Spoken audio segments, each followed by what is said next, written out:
Okay, what's up, everybody? We're back today for the finale of Falcon and Winter Soldier.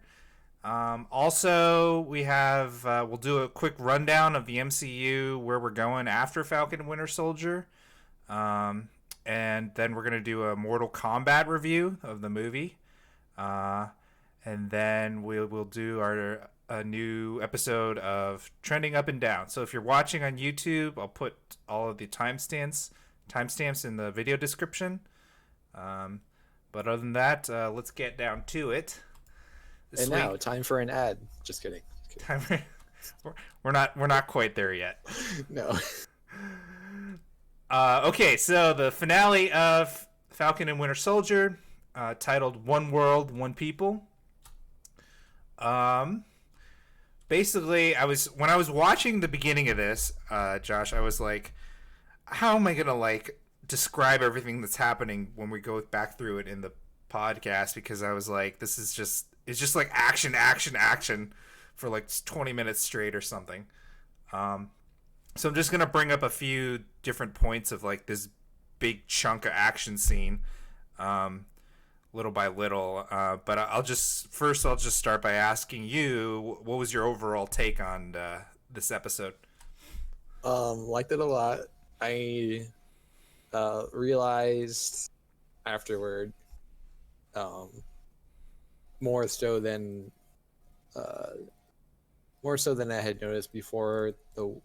There's a reason why for both this series and for WandaVision, why everything gets wrapped up in the last episode. Like a lot of things get wrapped up, and it's because in production they actually cut out a lot of things, and of course with the pandemic, things got a little weird. So it's just like this interesting thing where everything does get wrapped up in the last episode, and so that's why it may feel so very different compared to the previous episodes where there's really no time to breathe because they have to hit all these plot points. But I thought they did it really well, and I think it was a really good episode.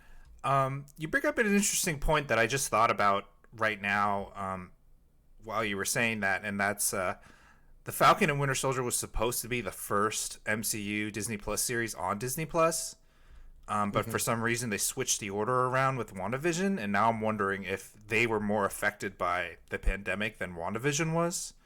Um, Or 'Cause perhaps there's some continuity that doesn't make any sense anymore with how it was edited. with how it was edited, that could be true too. Yeah, maybe Kevin Feige had to come in and make a few changes and wave his magic wand around. The Feige one. The Feige wand. um. Okay. Well, anyways, getting into the episode. Um.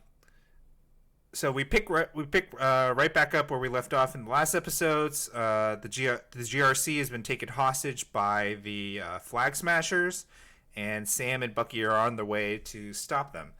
But I guess it didn't play out exactly how I thought, because the Flag Smashers were kind of disguising themselves as like guards and policemen or special forces or military or whatever, and they were like pretending to help the GRC members in order to get them to go where they wanted, so they can get control of where where they were going, I guess. So, but Sam says he called in some backup, and he called in Sharon Carter. And one interesting point I wrote about here was like, oh, Sharon used the face hologram technology that we haven't seen in a billion years from Winter Soldier. So it's kind of nice that they brought that back. Right. And then Because that's like the Marvel's version of the face, whatever the Mission face Impossible disguise face thing. Yeah, Yeah, exactly. yeah, exactly.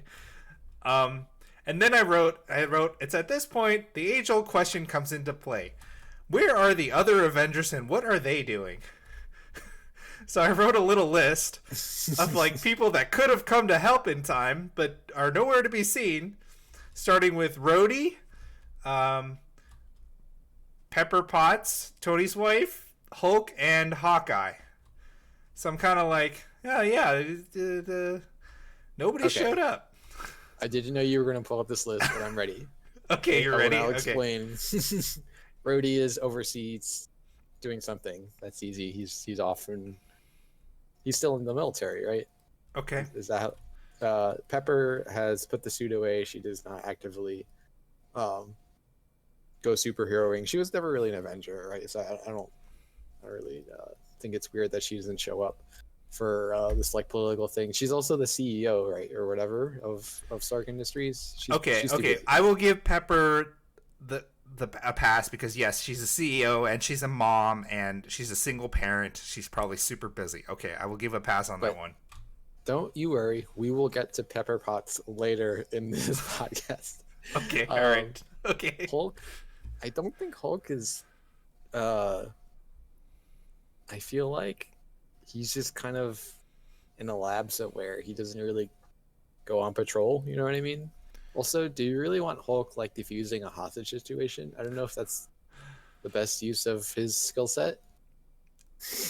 But I mean, like, come on, dude. Like, with great power comes great responsibility. This is like essentially the same thing as if the UN got taken hostage or if like Congress got taken hostage. Like, this is a big deal, dude. Well, okay. So let me speak on Hawkeye, and then I'll come back to your point of if it's a big deal or not. Okay. Hawkeye is off training the new Hawkeye. We kind of know this because of the release schedule of the new show or whatever. But anyway, and also Hawkeye, I predict, is on the West Coast. And by the way, that the fact that it's happening in New York, that explains how Bucky is able to get there so quickly because that's where he lives. But it does not explain how Sharon got from Madripoor to New York in like instantaneously, unless she was already there because she already knew. Oh, I just remembered what I was talking about offline about Korra, and it has to involve Sharon. So I will bring that up in predictions later. Okay. Okay, great. Just remind me it's about Sharon. Yes. So here's the thing, and here's something that Suicide Squad, the first Suicide Squad movie, totally failed to do is you gotta match the threat with the hero. So you don't need like for this reason, besides the fact that he's off planet, Thor would never fit into this situation, right? Like he's just too overpowered. It wouldn't make any sense. Okay. Yeah. Like, and even like anyone in the Iron Man family, Hulk, all the big three, excepting of course Cap, it wouldn't fit. It wouldn't make any sense. That's I think why we don't see, like, from a narrative point of view, that's why you don't see more crossovers. Of course, there's also like out universe reasons, like you can't have every actor in everything, and as far as like the comics go, like, well, they actually do a lot of crossovers in the comics. Comics don't have the same constraints. They can do whatever they want. Yeah, not exactly. They have different constraints, and they have copyright constraints, but yeah, kind of. What they do is they'll put like a very famous character on the cover of a book that's selling less as a way to push sales. So like Wolverine is, this is not really as true anymore, or it's actually not true at all right now. But Wolverine used to be on like every book, Marvel's line. Same thing for Batman. Batman was like everywhere, just to try to boost sales and he shows up in like one panel in the comic or something like that, yeah, or not at all, or it's just a variant cover. Wow, I would be mad if I bought that. He wasn't in it at all. We'll talk later about variant covers in comics. It's probably not the day for it, but anyway, so I think we had the right crew for the right threat in this story. Okay, all right. I just had to pull that out because somebody always asks that question, you know, like, where is this guy when the thing is going down, you know? So, for all the trolls out there, that we answered it. Then we get this trolls. Yeah, you're welcome, trolls. Yeah, you're welcome, trolls. So we get this Sam and Batroc fight because they have unfinished business. and it was good. It was all right. I felt like Sam had a harder time dealing with him than he should have, but and they don't really he doesn't really beat him because he still gets away. So okay, whatever, I guess. He lives to fight another day. He lives to fight another day, or lives to fight until the next scene. Yeah. So then, Carly's crew, they trick the GRC and they take them hostage, and basically they're split up into two separate groups, two armored trucks and one helicopter. Sharon uses some mercury vapor to deal with one of the flag smashers, and I was like, where did that come from? I didn't even, like, they totally made that up, like, right? There's no such thing as real mercury vapor. Mercury vapor? That's what she called it. I mean, mercury is a liquid at a room temperature, so I don't see why you couldn't make an aerosol out of it. You just put it at a really high temperature, right? Are we seriously going to look up the boiling point of mercury right now? I mean, you brought it up. You asked if it was a thing. I'm googling it. 674 Fahrenheit, 356 Celsius. That's got to be some pretty hot bottle of vapor. Yeah, why not?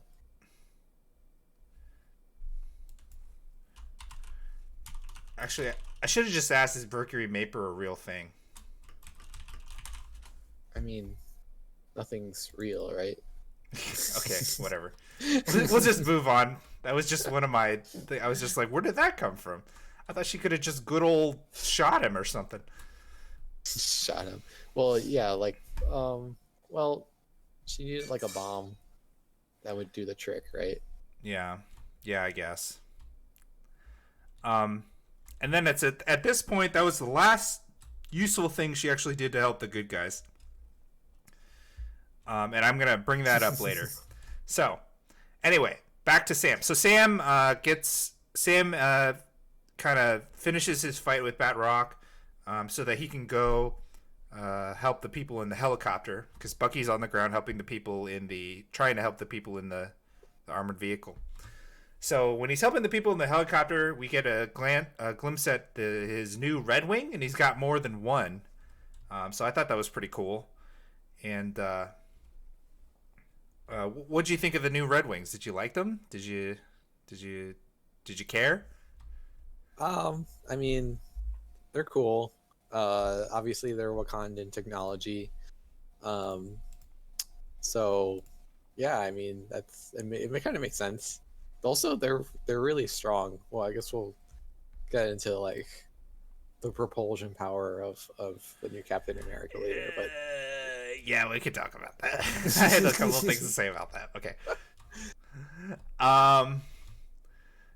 Walker shows up to confront Carly because he just can, and he's I was just like, when he showed up, I was just like, oh, okay, of course he is. Yeah, we saw him building the shield. Carly kind of wipes the floor with him, so Bucky has to step in. Bucky comes to save him. He's fighting Carly. Carly's swinging one of those old style parking meters. Now, okay, I gotta ask Josh. You live in New York. yes. You go outside.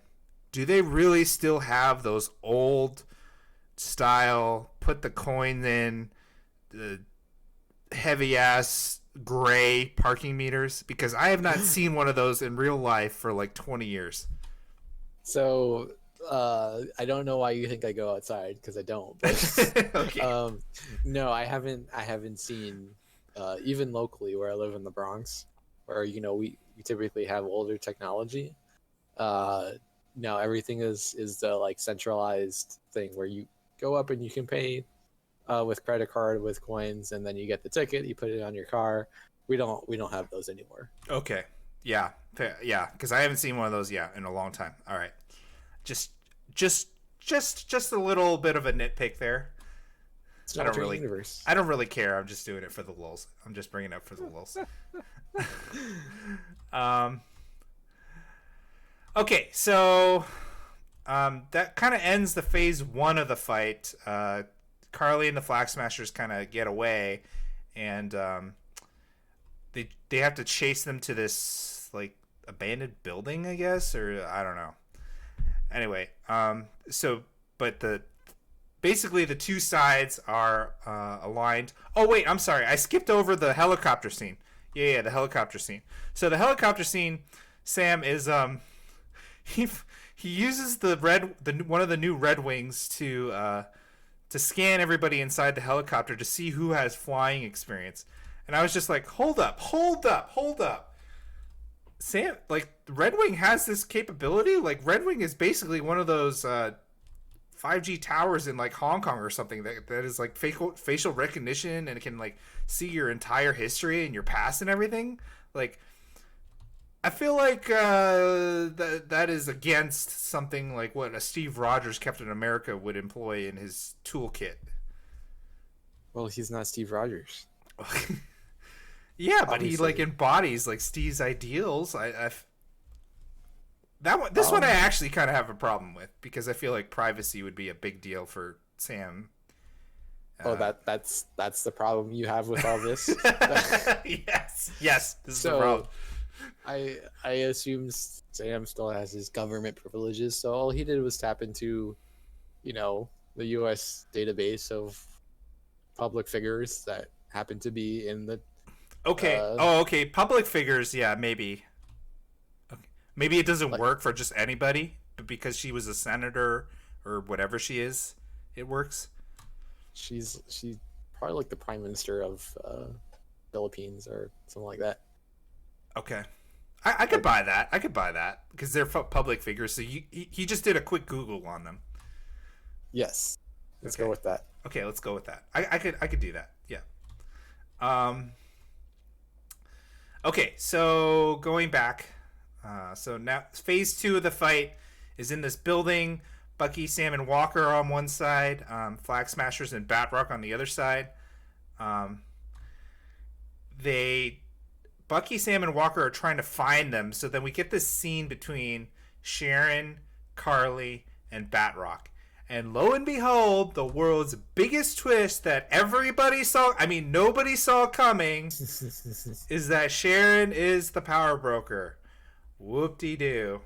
Wow. So my mind was blown. Such twist. I also wrote down here, I was like, if this was like a 6-hour movie, maybe that twist would have worked. Because we didn't have time to like sit down every week and talk about it and have Reddit going on about it, have the internet going on about it. Okay, no, let's stop here because I disagree. You disagree? I'll tell you why. Okay. It is you're familiar with Chekhov's gun? Yep. Okay, so it is the same kind of thing with characters, right?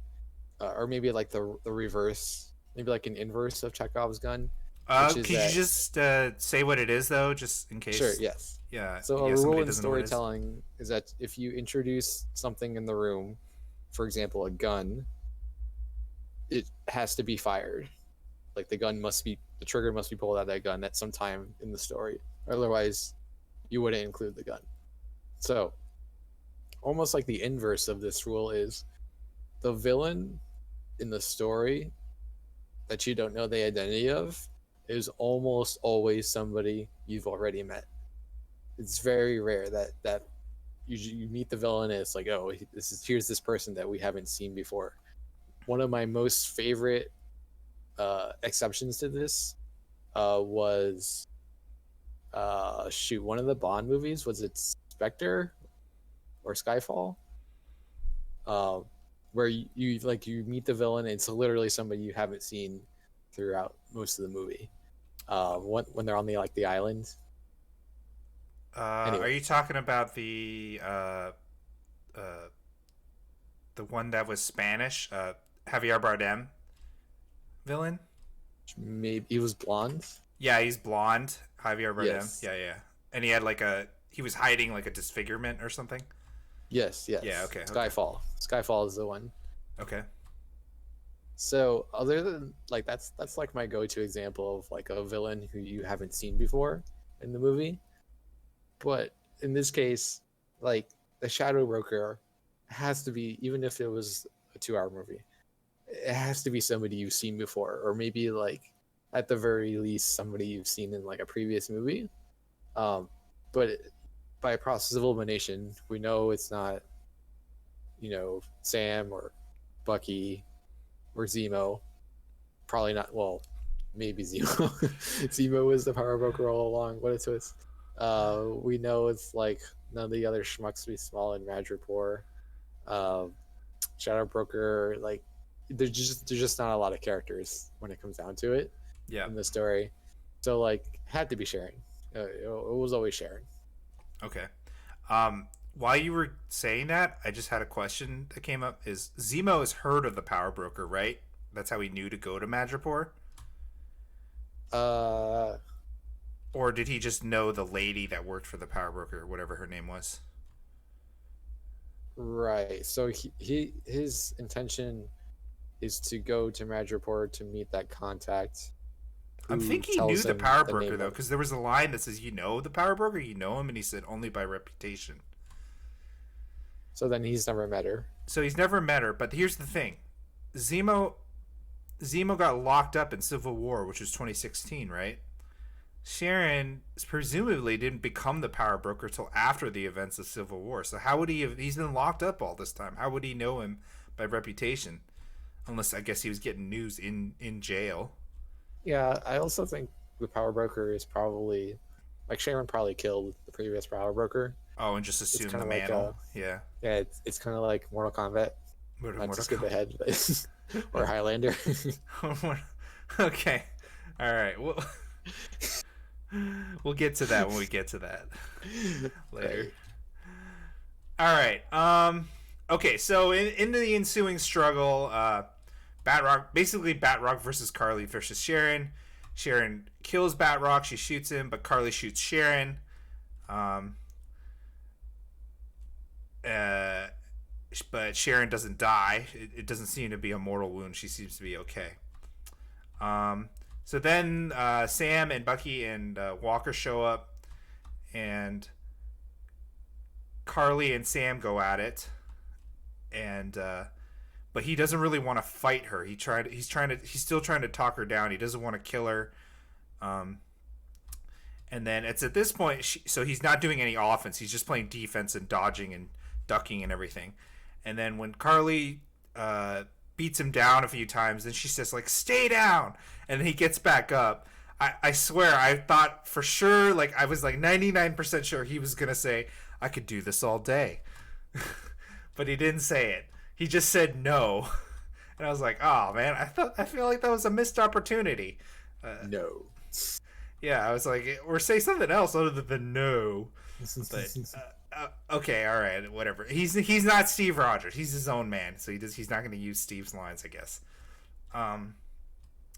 Well, he kind of the "I won't fight you" is from something.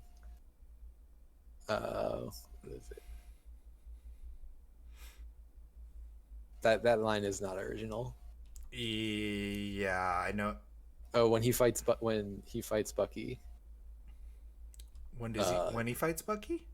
When Steve fights Bucky in the last scene of Winter Soldier. Yeah, he says, "I'm not gonna fight you. You're my friend." I'm with you to the end of the line. Yeah, I think so. Yeah. So anyway, Carly's about to shoot Sam, but Sharon shoots Carly. But I think she had to shoot Carly because Carly knows she's the power broker, so it's probably going to come out eventually. So yeah. And then that concludes, like, from the point of view of the good guys, that concludes, like, Sharon's involvement. She killed the one flag smasher in the beginning of that, like, of all that at the GRC building, and then she just shoots Carly to save Sam. So I was like, okay, all right, she saved Sam, but I felt like she did like, I don't know. I felt like she did like the bare minimum, to get that pardon. Well, I assume Sam explained how she helped them manage rapport behind the scene, Yeah, I uh, guess, and off screen. I, I guess, yeah, and it's just it's just that she's got all these bad deeds stacked up along these couple of good deeds, so it's like, okay, but none of the good guys know about that, so anyway, um, I felt and then so Bucky and Walker use a little bit of instead of fighting, they use a little bit of their tech ingenuity to trick the rest of the Flag Smashers into getting surrounded, so that they have to give themselves up. I felt the rapport between Bucky and Walker was like a lot better than it should be. Like, I thought we determined this guy was like not a good guy, but they were still acting like they're just like buddies, just giving each other a hard time or something. Um, yeah. I mean, some time has passed. I think uh, Bucky never really had a problem with him. It was more like he couldn't stand to see him with the shield. So I think like once that's over, like I think like when he kills that one super soldier, when Walker kills that one super soldier, I feel like Bucky and Sam were more like sympathetic than judgmental in that scene. Okay. All right. Okay. Sure. We actually skipped over a big part that we were supposed to talk about, which is the armored vehicle hanging above everybody. First, Walker tries to stop it, but he gets beat down by the Flag Smashers, and they kind of throw him down to the bottom.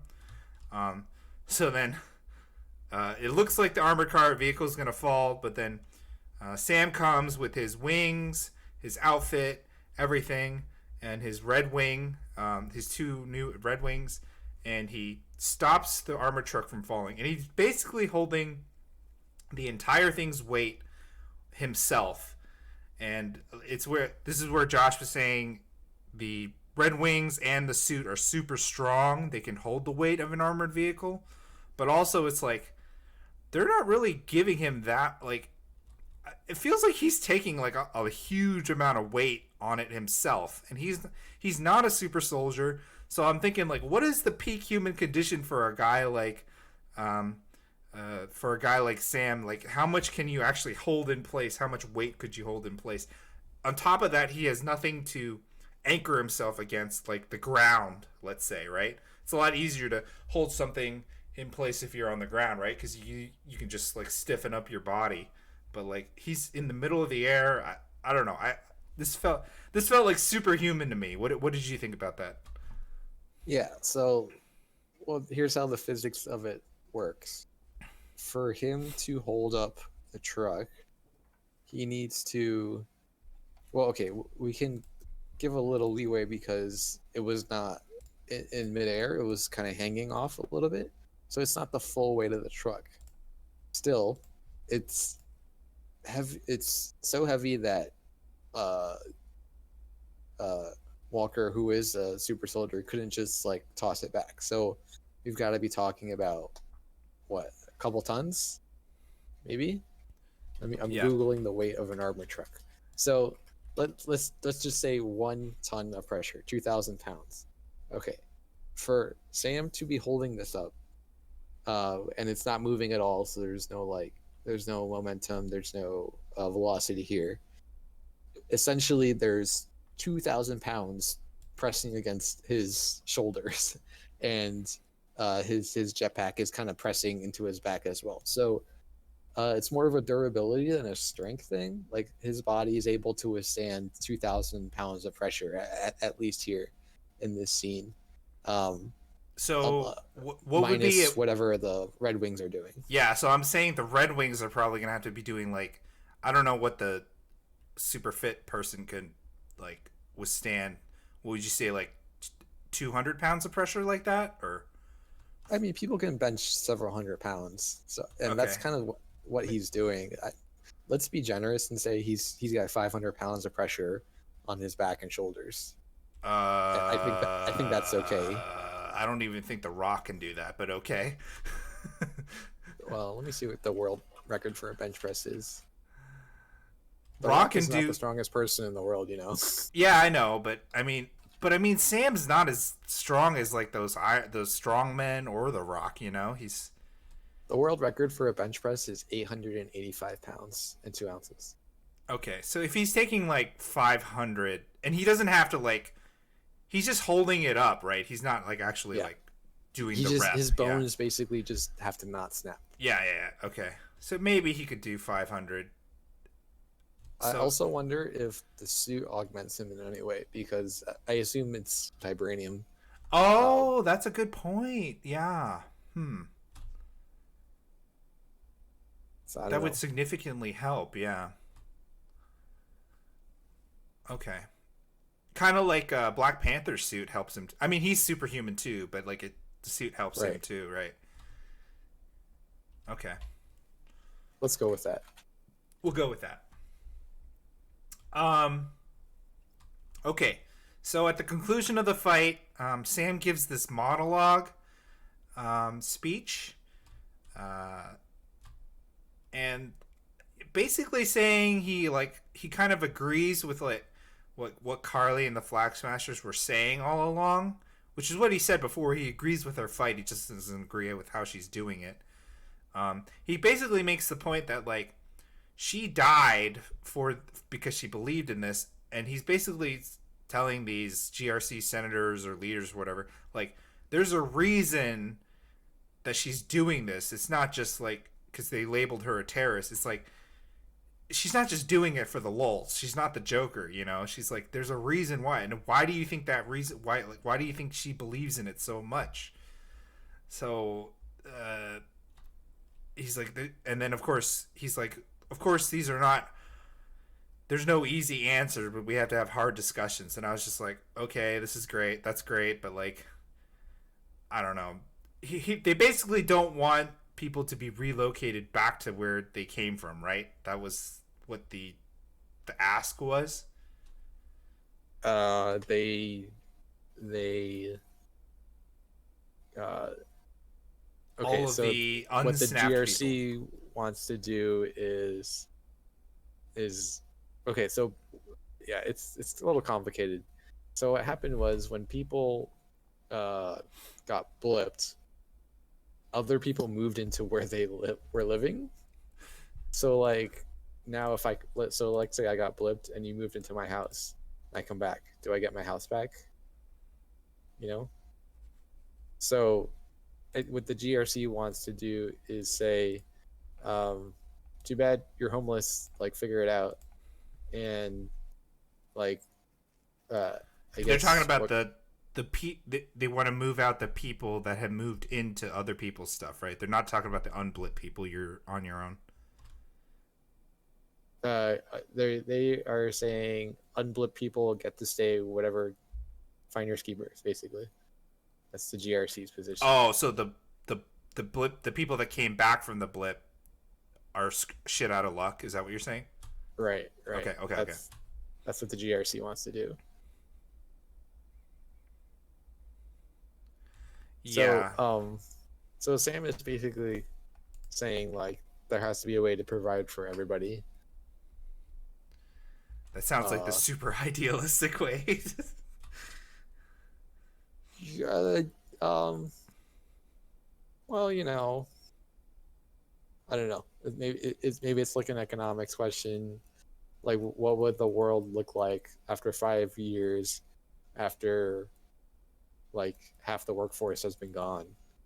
Would our average GDP increase or decrease?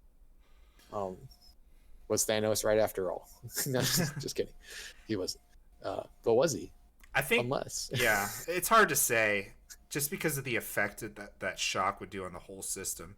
I think in the long term, if Endgame hadn't happened, it probably would have been better like for the overall standard of living, but like from a obviously from like a trauma and emotional point of view, no way. But like, uh, yeah.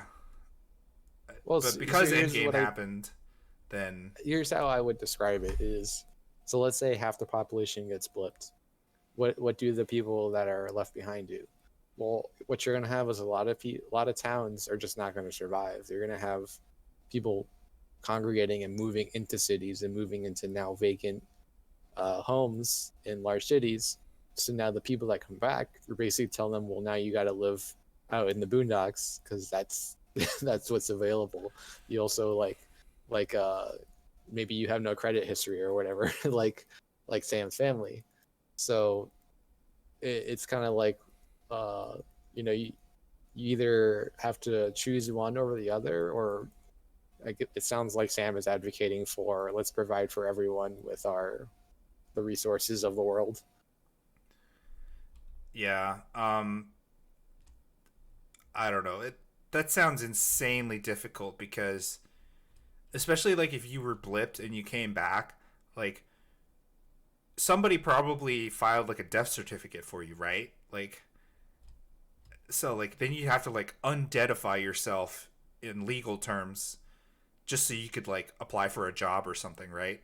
And that sounds like insanely complicated. Um Um, I guess it depends on the country. I think uh bigger problem is like, what if all your assets were passed on to your family? Like, they spent it all. Or what if yeah. everybody in your family was blipped so your asset the government took your assets back? Isn't that what happens when if you have no heirs? If I well, you pay death taxes either way, which is like a whole separate thing. Yeah, I think that's how it works, at least in America. What about life insurance? Like, what are is every single hey, did they pay life insurance out during the blip? Because that would have bankrupted a lot of companies. Good. No, uh, yeah, I don't know. Yeah, that would have devastated them for sure. So anyway, Yeah, and would you have to pay that money back, or I don't know. I think the end result is it's unclear if what Sam is asking for is realistic.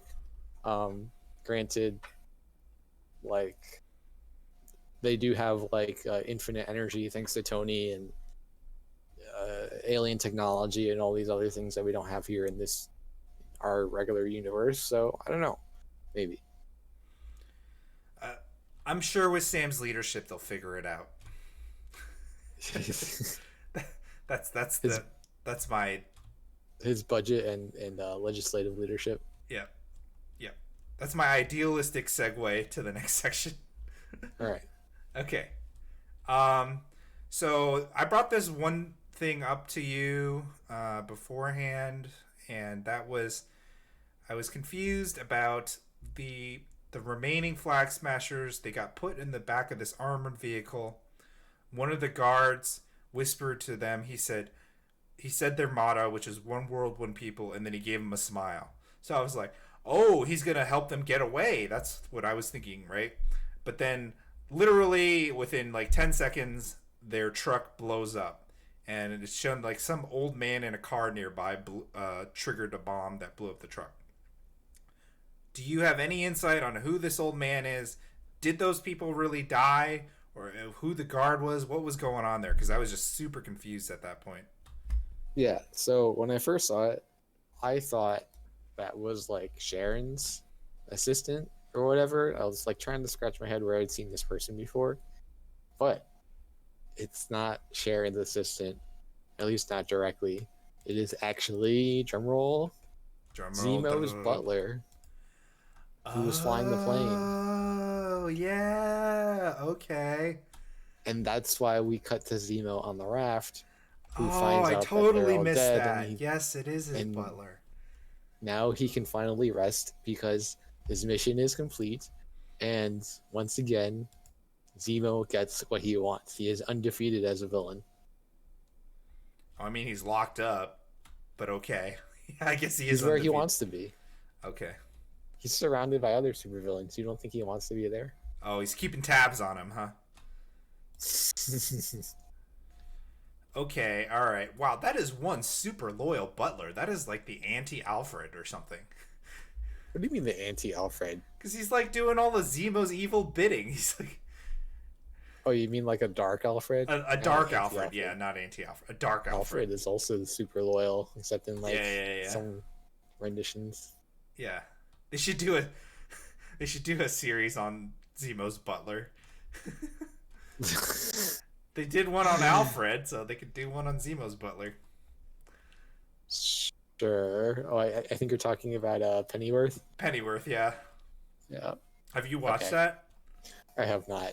Okay, I have not Gotham either. was like I slowly lost interest in Gotham. I can't bring myself to Is Pennyworth watch a a Pennyworth show. direct spin-off of Gotham? Whether it is or not. I'm sure it's the same style. Maybe I'm wrong. I don't know. Okay, all right. Moving on. Val and Walker. Okay, Val and Walker and his wife and Val are together in the same room where he got stripped of his title and rank. And Val says she's going to employ him basically as U.S. agent. And this was like, of course, the second biggest twist that everybody, I mean, nobody saw coming. And I kind of saw this as like, you're a fan of Star Trek, right? A little bit. I kind of saw this as like Val is basically the U.S. government's Section 31. Like it does all of the dirty things that nobody wants to talk about, and he's going to be like her point man on that. Is that basically what U.S. Agent is in the comics? Well,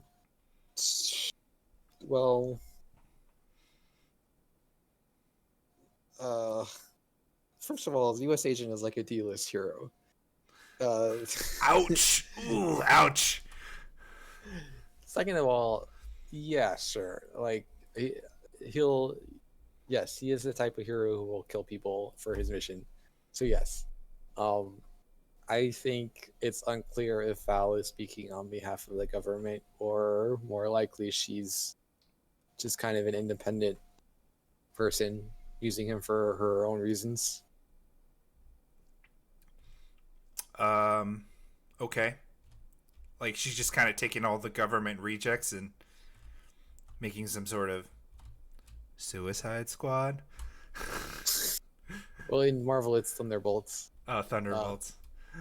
No, I think we're either going to see a resurrection of Shield, or I don't know. There's a lot of ways in that could go. Okay. All right. Well, do you want some other spoilers for the comic timeline for that character? Yes, I do. But okay, yeah. Just say it. Spoiler alert for the U.S. Agent comic. No, not for U.S. Agent. No, Or for nobody cares Val. about U.S. Agent. Okay, for Val. Okay, for Val. So Yeah, I yeah. already told you that her and Nick Fury are a thing, and that's been true for decades. So there, so basically, there's a long-running storyline where it turns out that Shield was Hydra all along, the same, which is like kind of what happened in the movies, right? But it turns out that Val was one of them. Well, also Val was a Skrull at one point, but anyway. So then she kills Madam Hydra and takes her place and becomes the new Madam Hydra. So Okay. that's kind of why I always bring up Hydra. It's because, well, first of all, they're Hydra. Second of all, she could be the way to bring them back into the MCU. I think we've had this discussion a couple times about Hydra. I don't think they're bringing Hydra back in the MCU, not anytime soon. So I think they're going to go in a different direction with her. But that is a possibility. I guess they bring it back. Yeah. Who knows? Who knows? She's definitely not on the up and up. That's for sure. No, she's definitely evil. Yeah, she's got her own agenda. She's not a. She's Or not a. at the very best, like Nick Fury morality. Yeah. All right. So tying up there, we tied up Walker's storyline. Next, we get to tie up Bucky's storyline. He finally goes to tell the old man, the old Japanese guy, that he was the one that killed his son. Um, Very sad. He probably lost the old man as a friend. Like I can't see somebody being friends after you find that out afterwards. And then he hands his little book in with everything crossed off back to his therapist. So I kind of like this. It was just it was expected, but it was nice, neat, and tidy for Bucky, helping him get over his trauma, making his amends. What'd you think of that? Yeah, I thought it was good. I thought it was a nice, tangible way to show that Bucky's getting better. You know. Yeah, for sure. One of the characters in the MCU with the most trauma, for sure. So it's good to see him on the process to healing. Then we get a scene with Sam and Isaiah Bradley. Sam he has a surprise for Isaiah, and the surprise is that there is a wing in the Captain America Museum dedicated to Isaiah. And I thought this was great. This is very fitting. Isaiah obviously is very appreciative of it. So I thought that was a nice way to tie up Isaiah's storyline, and I guess a good way for Sam to show him a tribute to that. I wasn't really expecting that either. I knew they were going to do something, and I was like, oh, okay, that makes sense, you know? So, what did you think about that? I thought it was good. I thought it was also related to real life where, there's a lot of things. Well, here's a super wild tangent I shouldn't go too deep into, but there is a lot of things in history that get kind of deleted, especially related to minorities and oppressed groups.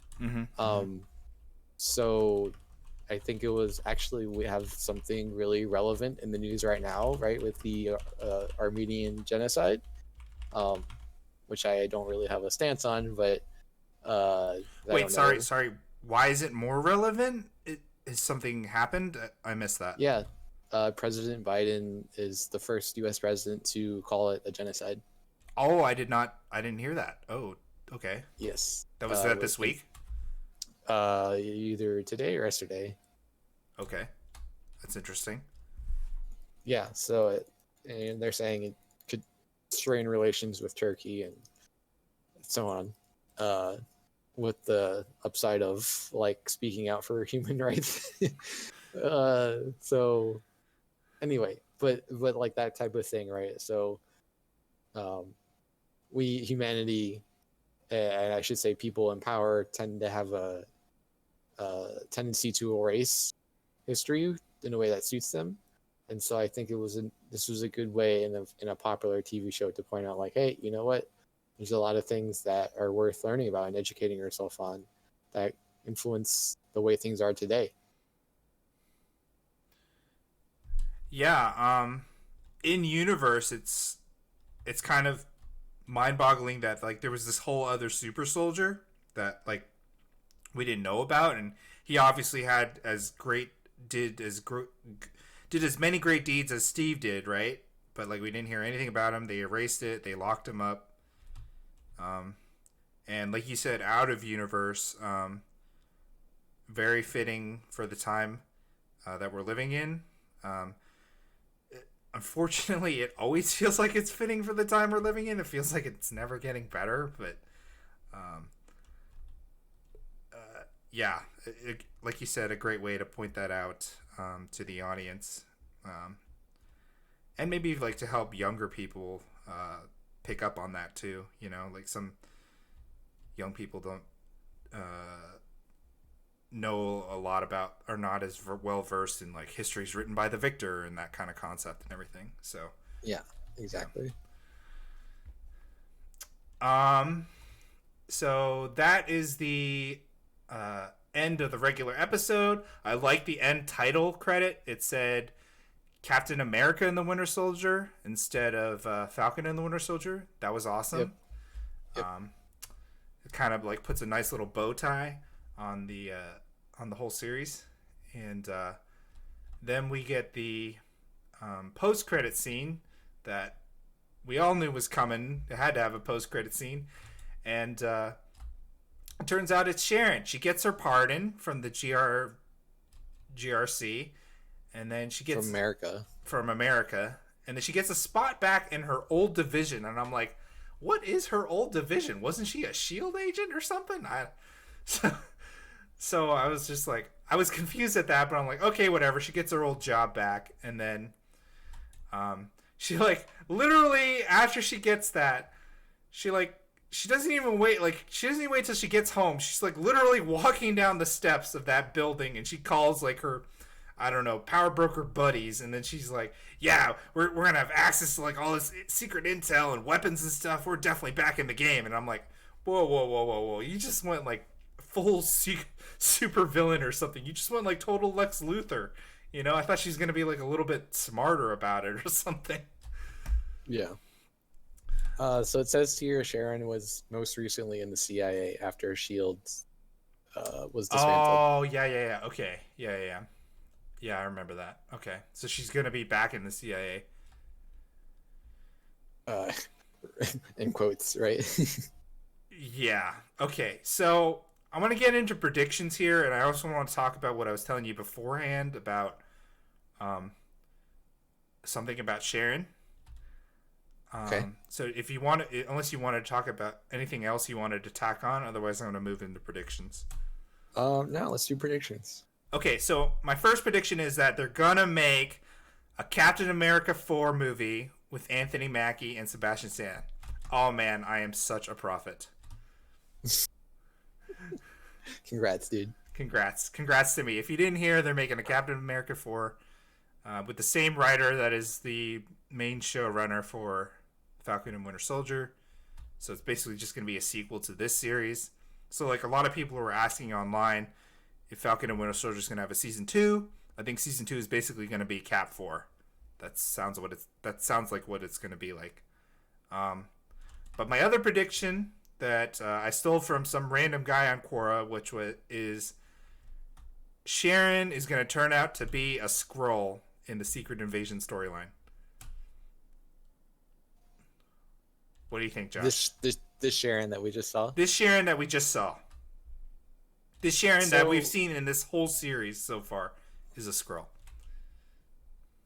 Oh, so like there never was a Sharon Carter? No. The Sharon Carter from Cap 2 and Cap 3 was the real Sharon Carter. But this Sharon Carter in Falcon and Winter Soldier is a Skrull. So I just think Secret Invasion, I like it, but I think Secret Invasion is just going to be so different than the comic storyline, because the Skrulls are like good in the MCU, where in they can easily change that.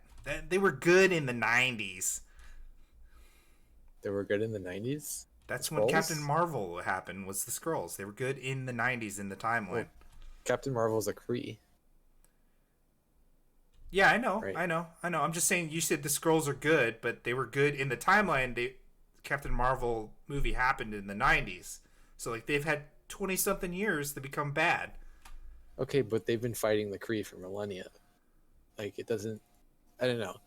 Well, then how are they going to do the Secret Invasion then if the Skrulls are good? I don't know. That's why it's That's interesting. What you're saying. Okay, that's what you're saying. Yeah.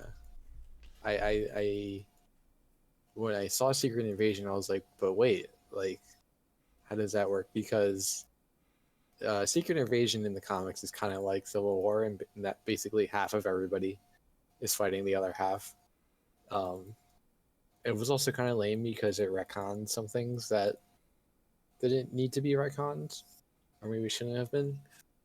So, like, people had entire relationships that were suddenly erased because it was a Skrull. That's not traumatizing at all. Yeah, exactly. There was Hank Pym, right? Apparently he was a wife beater, and then they retconned that away by saying it was a Skrull all along. It was a scroll all along that was as smart as Hank and could do everything that Hank could do. And was beating up Janet. It Yeah. was beating up Janet. Okay, so the good. Where were all the good? Where were all the actual people that were being impersonated? Like in the Secret Invasion, were they just locked up in some basement somewhere? What happened to them?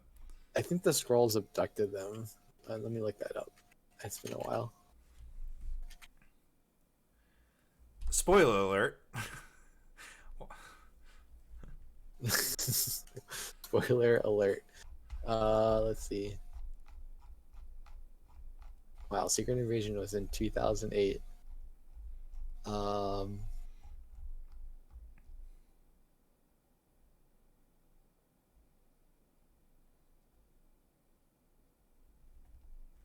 I don't know. I don't know where they probably just take him in outer space and put him in jail. Okay. Do you want to give your predictions?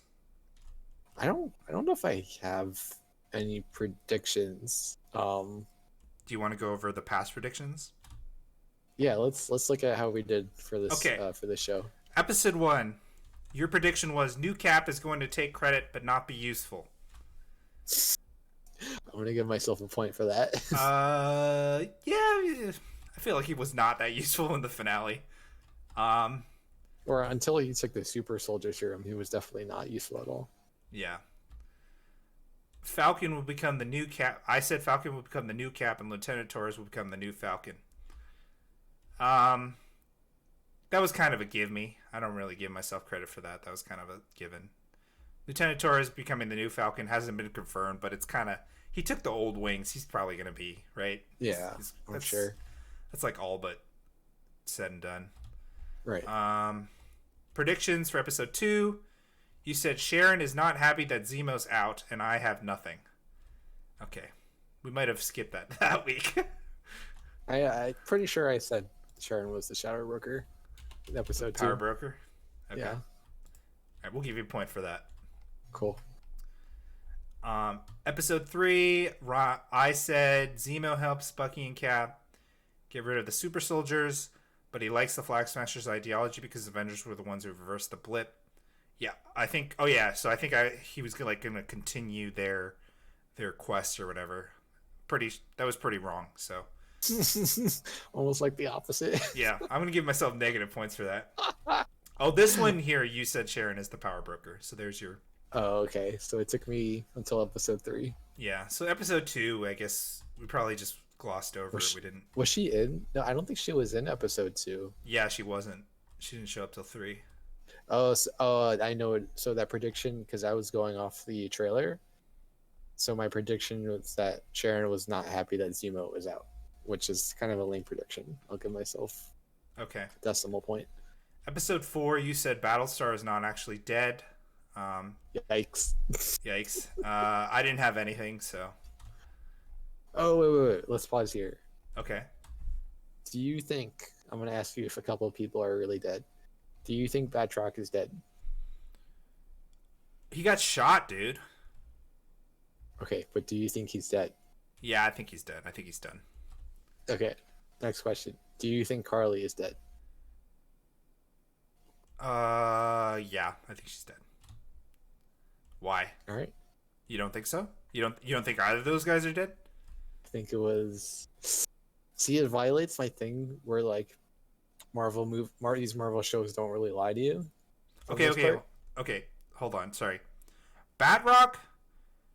We saw him get shot, but we didn't see what happened to his body. Carly, she got shot, and Sam dragged her or carried her body out. I mean, she was dead for a while there. It looked.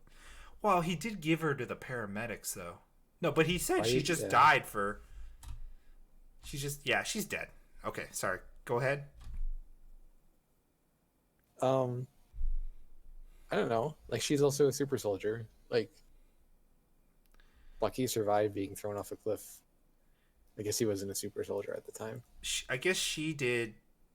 She did get shot in like a similar area in a previous episode, and she was fine, right?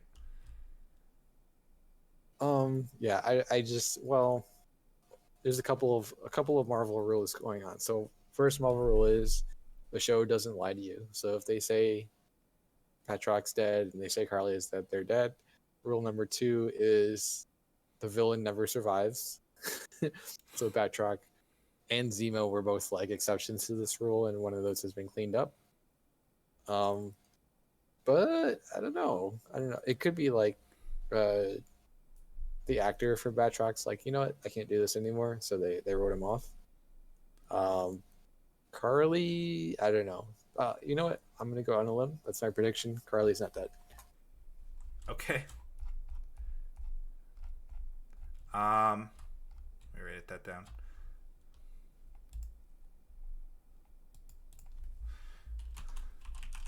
I mean, she's a great character. Like, they could bring her back. I didn't think they were gonna kill her. I thought they were gonna keep her around for whatever they, Cap 4 or season 2 or whatever. Yeah. She turned out to be one of the better villains, I thought.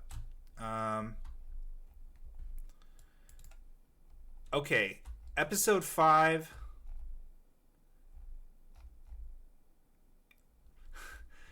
Torres will show up to help Sam and Bucky in the final battle. Damn, that didn't happen. And then I said maybe, and then I had like a Hail Mary prediction was Thunderbolt Ross showing up, but he did not show up. Did Taurus do anything? Not really. Not really. Cap 4. He will. Cap 4. Well, Taurus is the one who told him. No, that doesn't count. Never mind. You said Walker's gonna get put on the raft in a cell next to Zemo. Dang. Nope, instead Walker got a brand new lease on life, a new job, got to go back home to his beautiful wife. Walker made out great considering the stuff he did. Yeah, what a character arc, right? He seems unhinged still. I mean, he's still the same person. Nothing changed, right? Like, he's still unhinged. He still has the super soldier serum. Like, yeah, I think he was somewhat normal. I think we're meant to understand he was pretty normal, but it was like that locker room scene before he took the serum. So maybe you think it was just the anguish of losing what's his face that kind of made him do the murder the Flag Smasher in broad daylight in front of all those people? Well, I think if he was not on the super soldier serum, he would have murdered that Flag Smasher. Okay. So he's out there, and he's still a morally questionable character out there. Sure. But he sure got a great ending for a morally questionable character. Well, he got the pardon because he carried the truck for a little bit and saved like those world leaders. Okay. Fine. Just because they were world leaders, he gets the pardon. I mean, they're the ones giving the pardon, right? So. Yeah, and now we have a U.S. agent as a result. Yeah. Ugh. Okay, anyway, let's move on to just a quick recap of the MCU, or rundown. What's next? So chronologically, like, as a viewer, what's next? The next thing coming is Loki, the Loki series on Disney Plus in June. Yep. And then Black Widow in July, Shang-Chi in September, Hawkeye series in October/November, and then Eternals in November, Spider-Man 3 in December, Doctor Strange 2 in March. Now, I think I'm missing some Disney Plus series. I think the What If series is coming in somewhere in there, and then also I think maybe Thunderbolts is coming in somewhere in there. But I'm not too sure about all those dates. So, what are you most looking forward to, Josh, in the stuff I just mentioned? Probably Spider-Man. It's just like the easy. Probably just Spider-Man. Easy choice. Yeah, I probably agree. Spider-Man and Doctor Strange. But those are the last on the list. I'm pretty psyched for Loki. Um, Loki looks really good. Loki looks really good. I heard I've seen some rumors or some predictions from people online that Loki, the the time variance authority or whatever that he's dealing with, like the Owen Wilson people in the trailer, are gonna like play a bigger role in the and they might be like the villains, or they might either be the villains or they're gonna play a role in like Spider-Man 3 and Doctor Strange, because their job is to like monitor the timeline.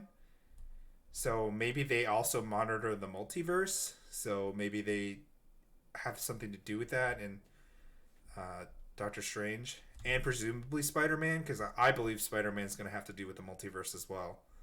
So, but we'll wait and see what happens. Loki in June, and that's where the MCU is at this moment. Oh, plus the Cap 4 movie, but that just got announced, so it's probably not going to be out for a long time. Yeah. Do you want to move on to Mortal Kombat? Yeah, let's talk about Mortal Kombat. All right, let me get the overlay up. What was your overall thoughts on this movie? How did you feel about it? I liked it. I thought it I thought whoever created this, they really get Mortal Kombat. They understand what it's all about. It's about fatalities. It's about people getting murdered. It's about the gore. It's about the blood and the guts and the gore. It's not about like intricate plot lines or like all this other stuff that people try to put into their adaptations of other things that don't add anything. We just want to see people get murked, and Mortal Kombat delivered.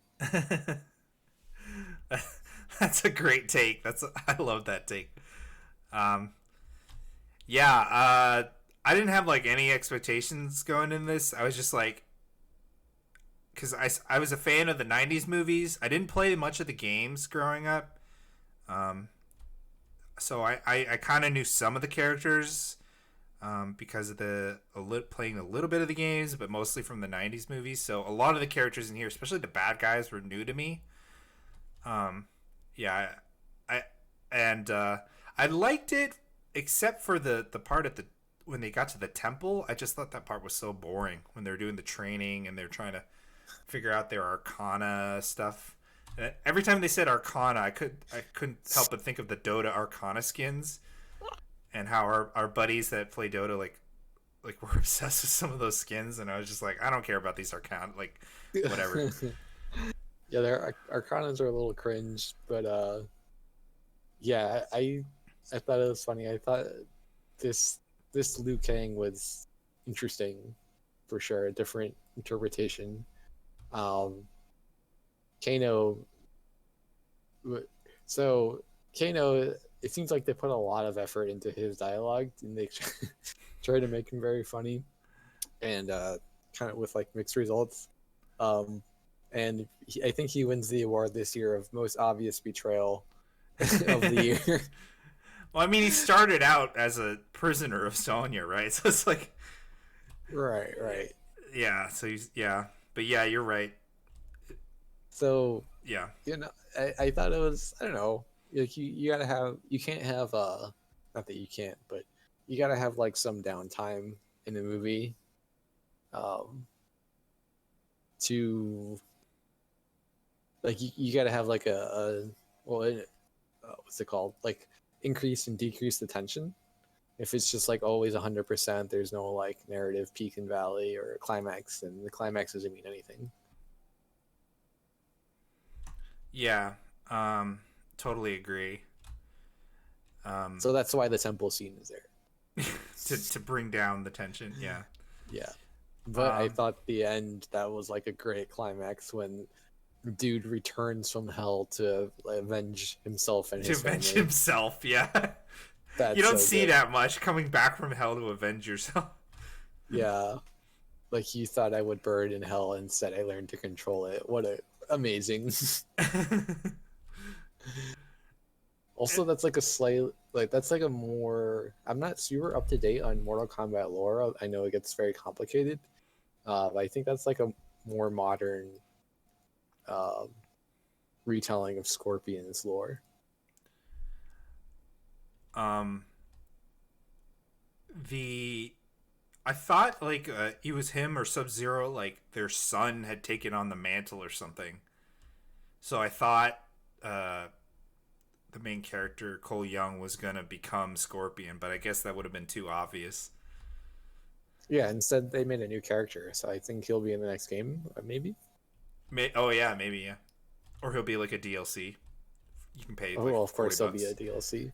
I mean, if you, I don't know, have you played or even seen any of the newer Mortal Kombat's? I mean, I haven't played them. I know when they come out and stuff. I just I don't own any of them.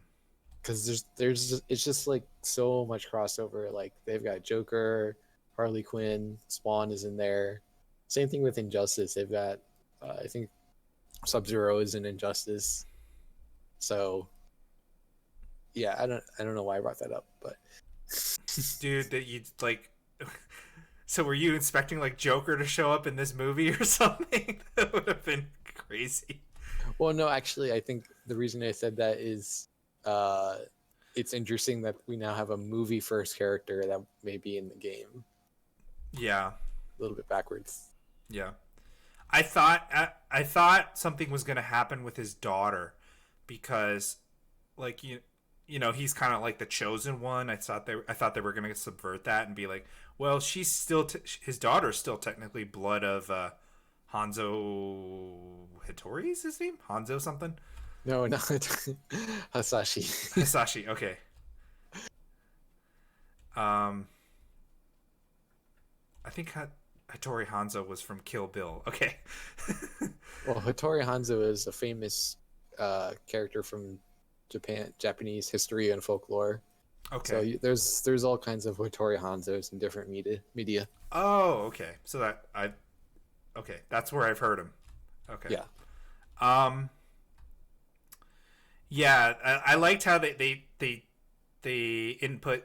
snuck in some of like the character dialogue, like when he came back from hell and he put the hook in him and he's like, "Get over here," right? Yeah, that was so dope. Yeah, and it's like been done in like so many other games in Medium but that was like the original, wasn't it? That's where it came from.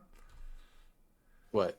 The "Get over here," because I've seen it in like Dota and Pudge and stuff, but I think the original was from Scorpion in Mortal Kombat, right? Yes, that's where the line is from. Yeah, so I thought that was pretty cool. Yeah, and it was good because you kept expecting Cole to be the one who like powers up and defeats a bad guy, but instead, no, it's actual Scorpion. Yeah, it's actual Scorpion, and he just helped him. Yeah. And then he vanished in flames. So cool. A couple of things that I was like kind of expecting when I was watching it, like through the plot. I was just like, what they were saying. I was like, they kept saying like this tournament is going to happen. This tournament is going to happen, but they're breaking the rules by attacking us before the tournament. So I thought they were either going to, the tournament was going to happen as the climax, or I thought they were going to like end it on a cliffhanger, like, oh, now we got to do the tournament. But they just totally dropped the tournament at the end. Yeah, if I remember correctly, the first two Mortal Kombat movies didn't do that. They had the tournament. I know the first one did, and I believe the second one. Well, the second one, even though it was not very organized, they did do the tournament. Yeah. In the second one, they did. In the first one, I think. In the first one, they definitely had the tournament. I'm checking the plot right now because I don't remember. Okay. Well, yeah, Raiden sacrifices immortality so he can fight.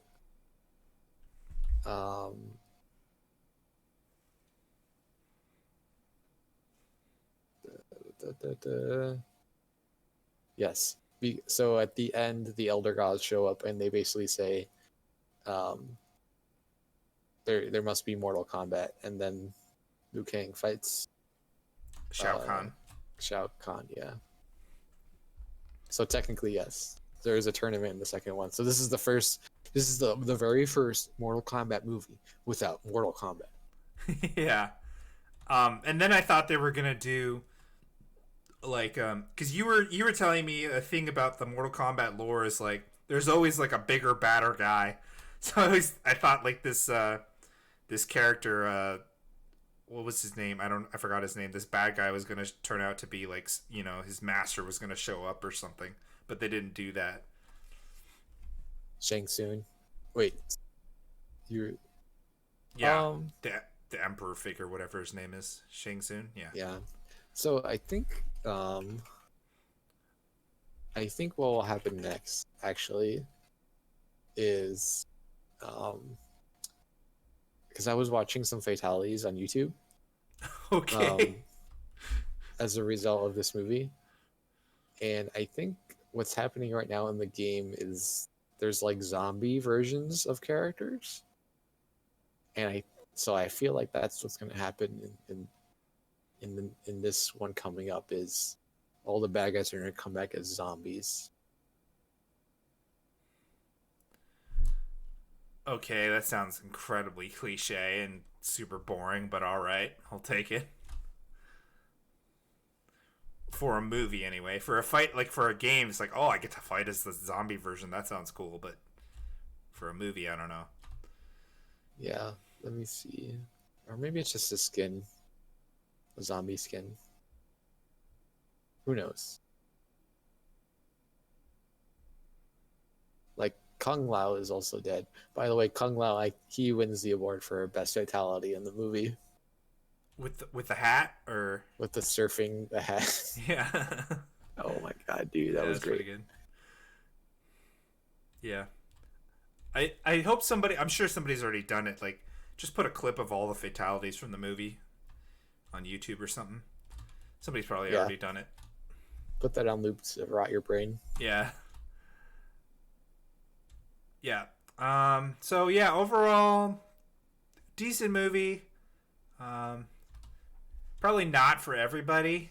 Like if you're not like a Mortal Kombat fan, then probably not for you. But I thought it was a good amount of cheesiness. I liked Kano. I don't know if you said you had to mix results. I liked him. Yeah, he was good. He was just a little cringe sometimes, and Yeah. definitely had to use his subtitles to understand what he was saying. Yeah, that's true. That's true. Um, Jax. I don't really like Jax that much as a character. He was in the '90s movies. He was in this one. I was just like, okay, whatever. Um, I like the new character. I like this version of Sonya Blade. I really liked Sub Zero. Like, Yeah, very very villainous, right? very villainous. I felt like he got a good I don't know, a good arc as a villain, I guess.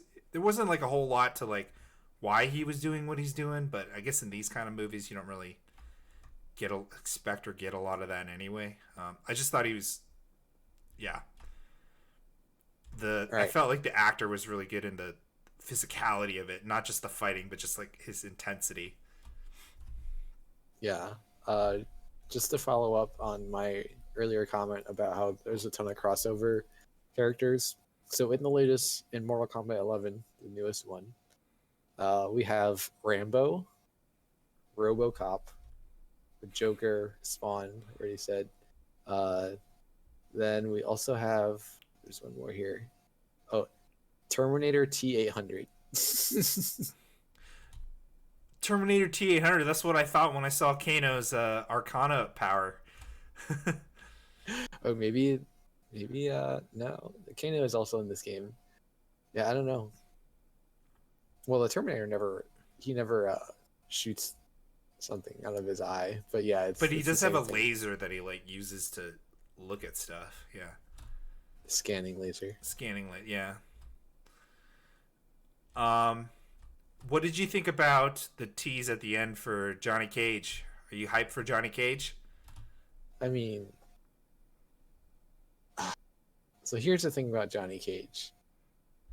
He they instantly killed him off in the second movie. It's like hard to take him seriously ever since, right? Not that you're I mean, he is kind of So this is their chance to do it better, right? sure, yes. Sure. I don't know. I don't know.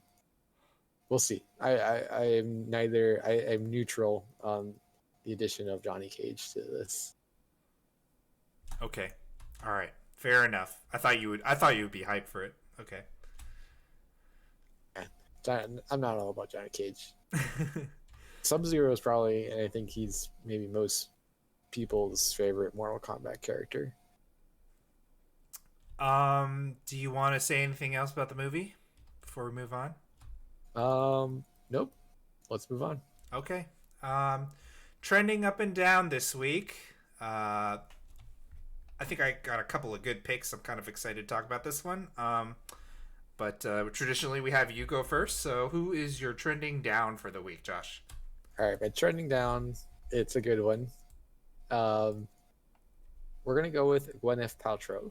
Now, like many of the selections that I do for trending down, hasn't done much lately as far as films or movie, but this one's a little different because Gwyneth Paltrow is not only trending down because of her acting career or lack thereof, but also because of something called Goop. If you are not familiar with Goop, I will break it down for you very quickly. It is pure quackery. It is pure snake oil. It is maybe an exemplar of what's wrong with society today, and in the way in which we treat facts as opinions and opinions as facts. And listen, if you're into Goop, I don't mean to offend you, but you need to get out. So, Gwyneth Paltrow, you're trending down for your creation and perpetration of Goop. I am so glad you said that. When you said Gwyneth Paltrow, I thought you were going to talk more about her film career and stuff. But yes, Goop is a bane on society. I don't often take strong positions on things, but Goop is pure crap. Like, yeah. And to echo what Josh said, if you're into Goop, please get out of it. Don't mean to offend you, but you really need to reevaluate like facts and what is going on with that company. I can't believe it's actually a real company. Yeah. I mean, this is the company that posted something on their blog talking about how breast cancer might be caused by wearing underwire bras. So, this podcast, we're here to tell you, ladies or men, you can wear whatever kind of bra you want. It will not give you breast cancer. Well, and men get breast cancer too. Are you saying those men wear underwire bras? They can if they want to. It won't affect them. Yeah. Okay. Yeah. So yeah. Okay, that's a good point. We support anybody in what clothes they kind of want to wear, but it does not affect your chances of getting breast cancer.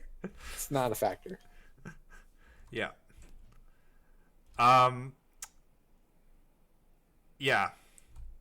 Okay. So, or do you want to add anything? I just wanted to add that there was a couple years ago she was doing an interview, and she had said that somebody had said like, "Oh, you know that you were in like, what did you think when you're on the set of Spider-Man?" And then she was like, she didn't even know that she was in Spider-Man. And then did you send it to me, or I saw this too? She's cooking with Jon Favreau, right? They're like cooking for something. Oh, is that where it was from? I thought it was an interview. Okay, yeah, go ahead. Oh no, they were. I don't know what the context was, but she's in the kitchen cooking with Jon Favreau, and he mentions like, oh, when we were like on the set of Spider-Man, and she's like, Spider-Man? I wasn't in Spider-Man. And he's like, yes, you were. It goes back and forth. She literally doesn't even remember what movie she's been in. And okay, so here's the thing: when you were telling me about her, we were looking at her IMDb page. Like, it's not like she's been in like 10 movies a year where she gets them all mixed up or whatever. You know, she was like, in the last like 5-10 years, she hasn't done that much work. It's like 1 or 2 projects a year, if that. So like, yeah. And I get that the MCU, if you're not, you don't have to, if you're in it, like, you don't have to be like a hardcore fan like we are, but like, right, it's a job. Yeah, it is a time sink to like keep up with all of it. But I mean, you were in it, like, you got to check for it, like, I don't know. Sad. Yeah. Yeah. So anyway, that's my little rant on her and her as a film actress. We already did the rant on Goop. Goop. Goop is short for get out. Get Just Goop. out. Yeah, yeah. Get out on pronto? I don't know. It's probably a better marketing campaign than whatever they got going on. All right, Josh. You want to move on to your trending up? Yeah, my trending up. It's an obvious pick, but it's a good one. It's Anthony Mackie. So he's done a lot lately. I think, though, the fact that he is now Captain America, which, when you think about it, kind of pushes Chris Evans' career to another level, right? And I think, like, most people also remember before he did Captain America, he was on the skinnier side. In fact, when he was announced as Captain America, a lot of people said, well, can he really bulk up and play the part? And of course, he's nailed it. But I think Anthony Mackie it's going to propel him to the forefront of American pop culture through him playing Captain America. I think it's going to do wonders for his career, which has already been excellent. So Anthony Mackie nailed his show, trending up. Anthony Mackie is the new Cap? This guy's he's a gangster? His real name's Clarence. I just totally butchered that. Yeah, that was so That much was better. So bad. It was better not only in your head, it was better in my head. Yeah, sorry. I just totally butchered that. That was so cringe. Yeah, it was better in my head. It went better in my head. We'll edit that out for sure. We'll edit that out. I don't edit ever anything. I'm too lazy. Yeah. Good pick, Anthony Mackie. Love the guy. Yeah, he had like a Netflix movie this year that was really good. He had another movie, I didn't watch it, but I heard it was good. He's got a lot of stuff in the works on IMDb, so yeah. Hope nothing but good things for the guy. Also, caveat, I hope nothing but good things for Gwyneth Paltrow as long as she stops marketing that crap. The more she markets that crap, the more I hate her, and I hope things go bad for her. Okay. It's never too late to make the right decision. Exactly. Okay, my turn, right? Yeah, go for it. My trending, we do down first, right? My trending down is Liam Hemsworth. Oh. I have not seen him in anything lately. His IMDb page is kind of sparse in the last few years. He's done. I think he kind of peaked with the Hunger Games in 2015. 2016, he had the Independence Day sequel, and I think if that had gone better, he probably would be like in a lot better spot than he is right now. But that movie was just horrible, like terrible. Did you watch it? I have not seen it. Okay, save yourself some time and anguish and don't watch it. Yeah, that was terrible. It's got Jeff Goldblum. Could possibly go wrong. Jeff Goldblum equals success. A-list, go Jeff Goldblum. More importantly, he's got nothing in the works for 2021 or 2022. So, even the third Hemsworth brother, Luke Hemsworth, has more stuff going on, and he's always kind of like the forgotten Hemsworth brother. So, I hope he can turn it around. He seems like a nice guy. I think he's had some personal relationship problems. Like I've heard like him and Miley Cyrus like off and on and off and on and off and on for like 10 years or something. So I hope he can work that stuff out. I hope he can turn his career around, get some more leading roles. Yeah, that's my trending now. So do you think, well, let's just count brothers. We don't count like fathers. Who has had better collective career so far, the Hemsworths or the Sheens? Collective career, just the brothers, no fathers. Just the brothers. Charlie Sheen and Emilio Estevez? Yeah. Okay, well, I mean, I might have to say the Sheens, just because like I feel like they're in like some iconic stuff. The Hemsworth brothers, Thor is iconic, I guess. I feel like Hunger Games, at least Liam Hemsworth was not iconic. Don't forget, Chris Hemsworth is also the face of Men in Black. By the way, I don't think we've talked about that Men in Black movie. Boy. I really like that Men in Black movie. I'm disappointed that other people don't like it Boy, that dude. much. You had to bring that up, didn't you? I think it's a great movie. Are you being sarcastic? No, I really liked it. You still sound sarcastic. No, I'm like totally serious. I really like the movie. I think, obviously those two, they have great chemistry together. Him and Tessa Fowler, is her name? Tessa Thompson. Sorry. No, I thought it was. Okay. Let me ask you this question. Did your wife like it? I don't know if. Sure, I don't know. I feel like she didn't. Okay. Did I see it with her? I feel like I don't remember. You said she was the litmus test, so she is a litmus test. So I've done a bad job of updating this podcast on her response to the latest things we've been watching together. So Mortal Kombat, she fell asleep. Maybe like before Jax lost his arms in that movie. And she loved Falcon and the Winter Soldier. Did I tell you the story about her and I watching Titans and Raven? Raven? What? No, I don't think you did. Okay, so we've been watching Titans together. It's like our current show to watch, like when like there's nothing new out. So we watched all of season 1 together. If you haven't seen Titans, the show follows this young girl named Rachel.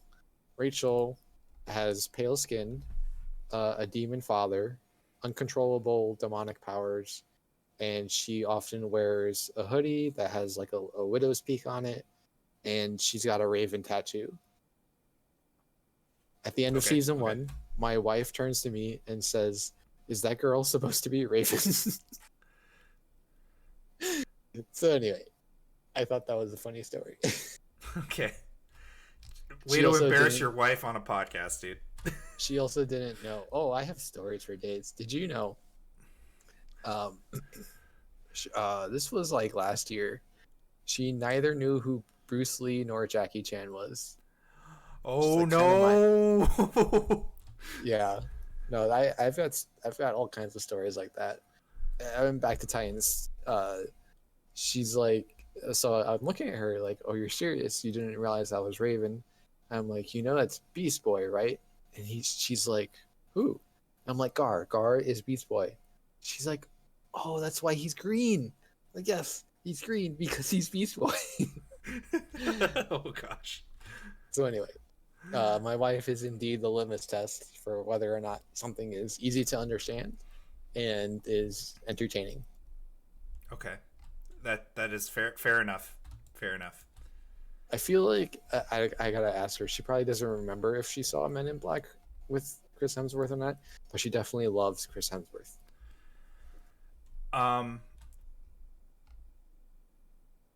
What was? Oh, the Charlie Sheen question. Yeah. Going back to that. Yeah, because like Charlie Sheen, wasn't he in Apocalypse Now? Yeah. And like The Outsiders, and like when he was young, like he did a lot of like iconic stuff. Hot Shots. That is an iconic movie. Red Dawn. Oh, Red Dawn. Yeah, that one. Yep. Ferris Bueller's Day Off. He was in Ferris Bueller? He is credited as Boy in Police Station. Oh, he was like the badass guy that got arrested and the sister liked him or something. Yeah. Charlie Sheen's career maybe fell off in his later years. He's a candidate for trending down for sure. no, he kind of, well, yeah, they got it for whatever reason. Definitely has been trending down. Emilio Estevez, I St. mean, Elmo's Fire, The Breakfast Club, The Breakfast Club, yeah. Outsiders. Breakfast Club for They're sure. Mighty well, Ducks. they both were in Apocalypse Now, actually. Oh. But Emilio's scenes got deleted. I haven't seen that since I was a kid. I should watch that again because I Apocalypse definitely Now. did not understand it as a kid. It's really dark.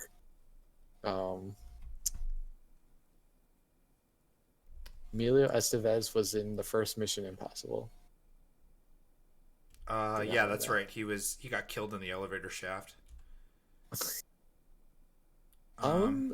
So I think for Apocalypse Now alone, just because that's so like Yeah.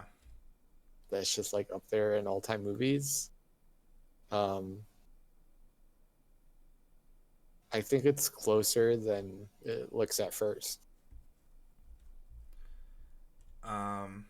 Yeah, But I think if you ask this question in like 15 years, though, I think the Hemsworth brothers will have a lot more, you know, hopefully a lot more iconic things under their belts. You know. Yeah, we need one of them to do like,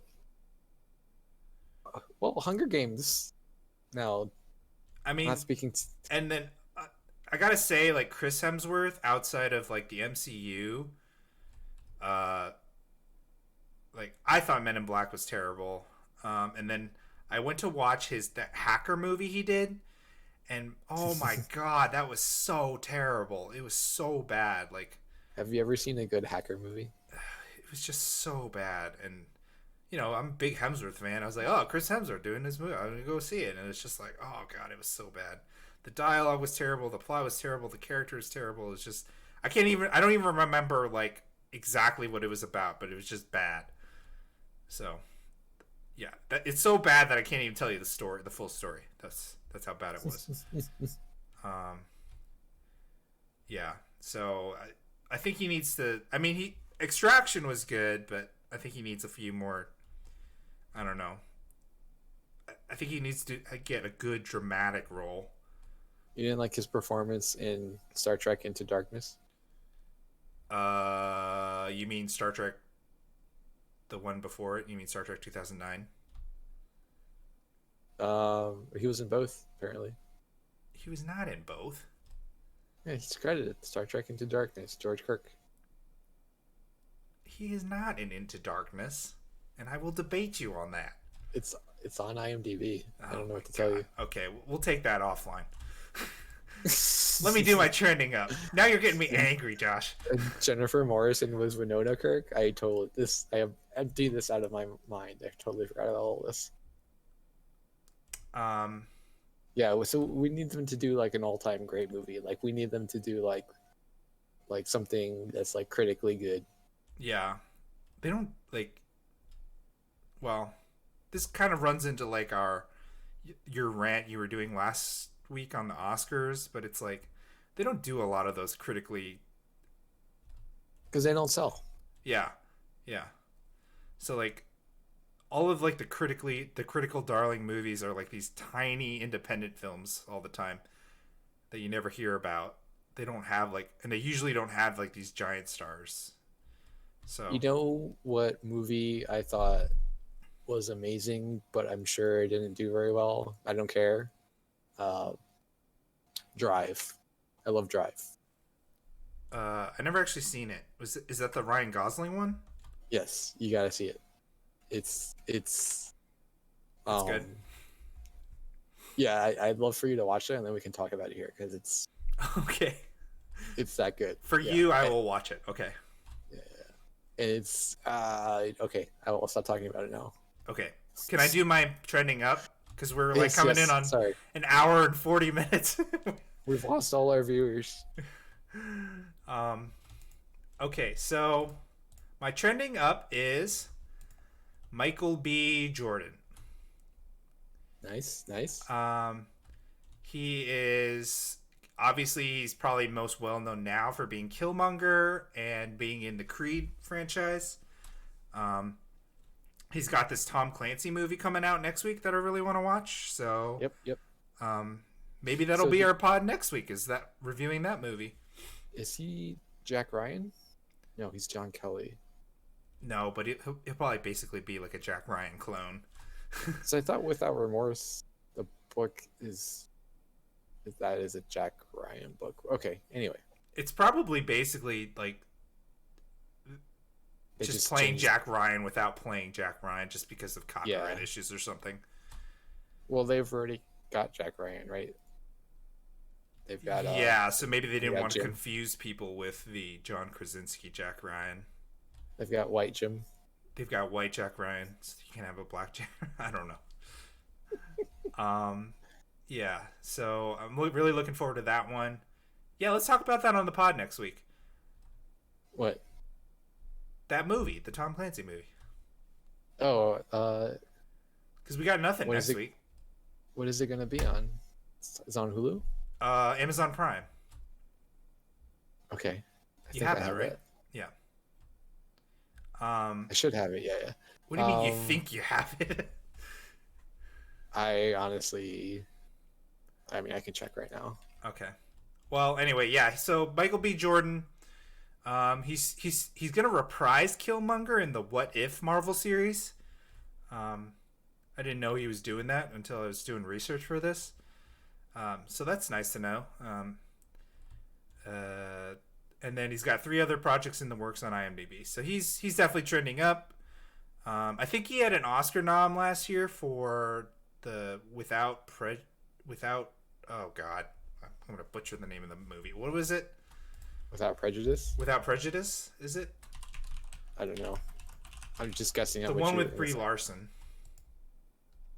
Oh, I definitely did not see that.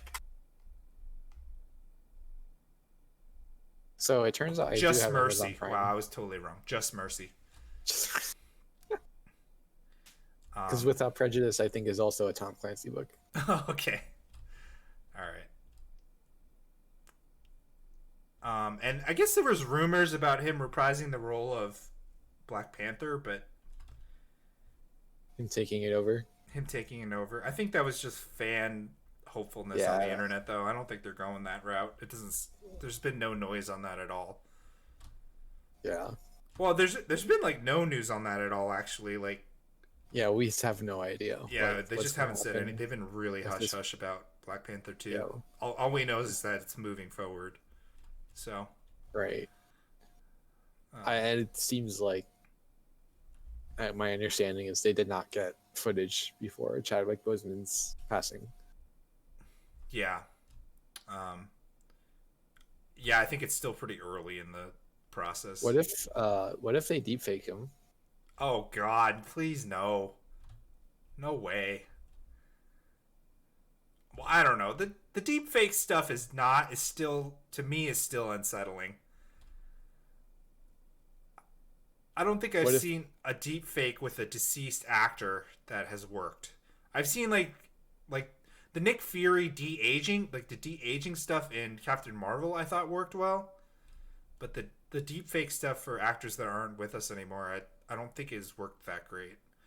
I'm thinking Well, of don't like forget the first deepfake really was Tron Legacy. Tron Legacy, yes. Clue. Yeah. That one actually worked fairly well.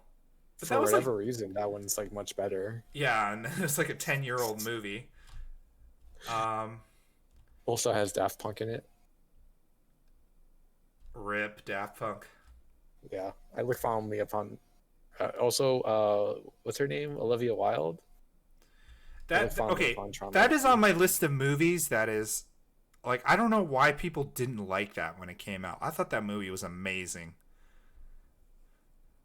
I don't know. And I have like also, this whole old, rant for that movie of why it's great. But don't old people love Tron, right? yes, old people love Tron. Yeah, So I don't know. The old Tron though is kind of unwatchable now to me. yeah.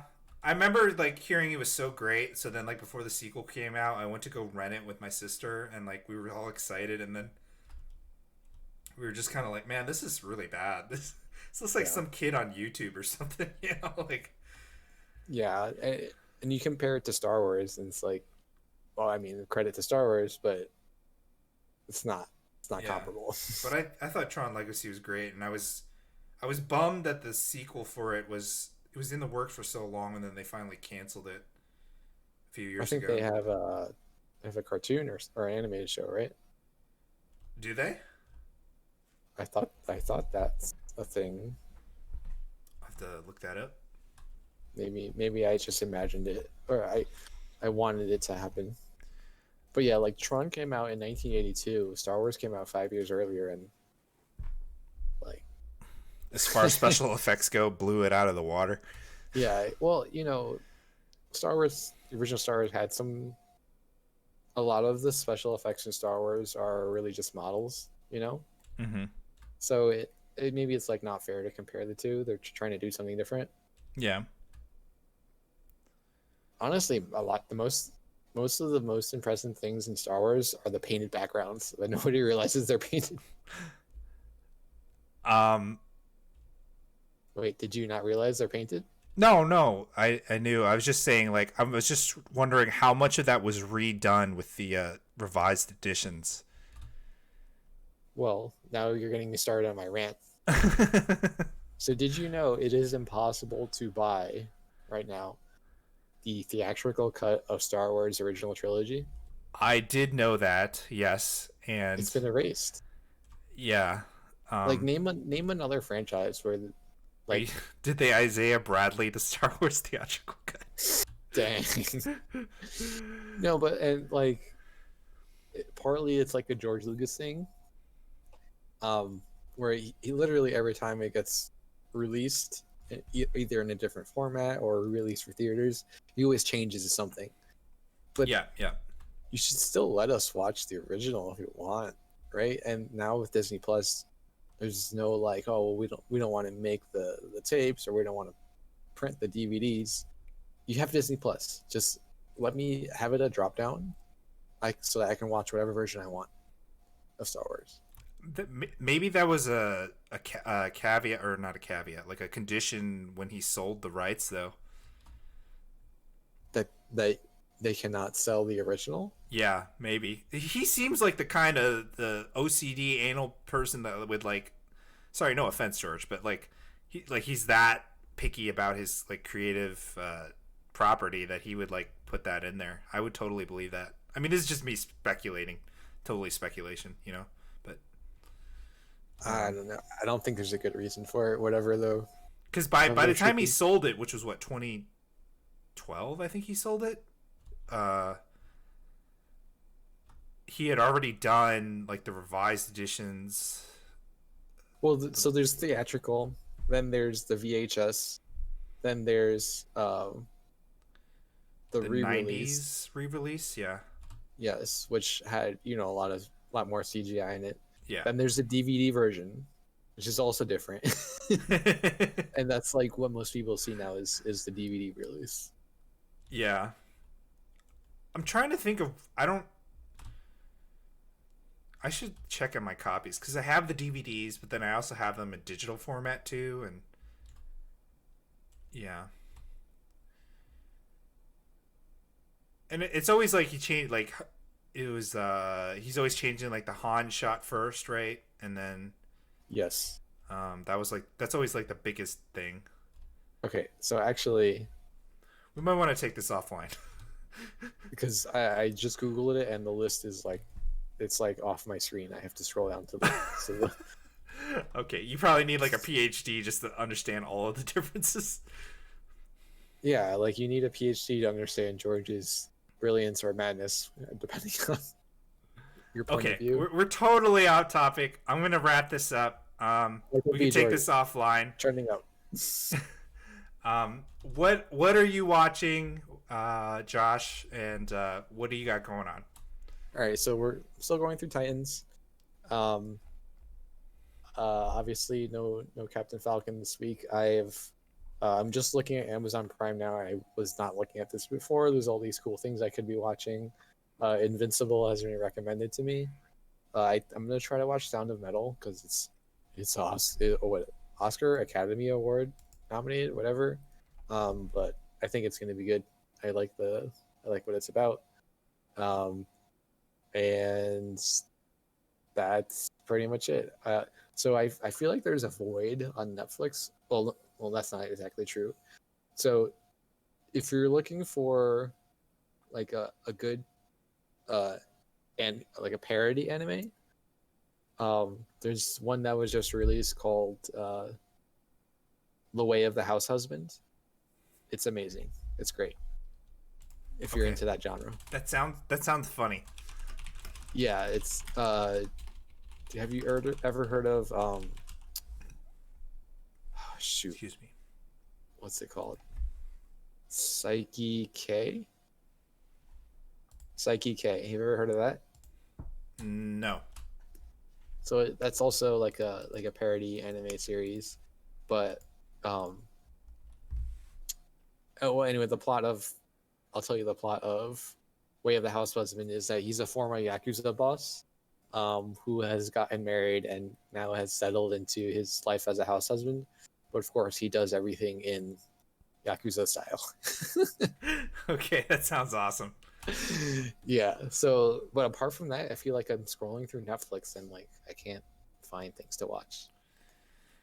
Yeah, I mean Netflix has like a few like their flag their flagship shows I think are pretty good, but like all the other stuff is like The Crown. Like I think that's like one of the greatest shows in the last 10 years, but I guess not a lot of people, it's not for everybody.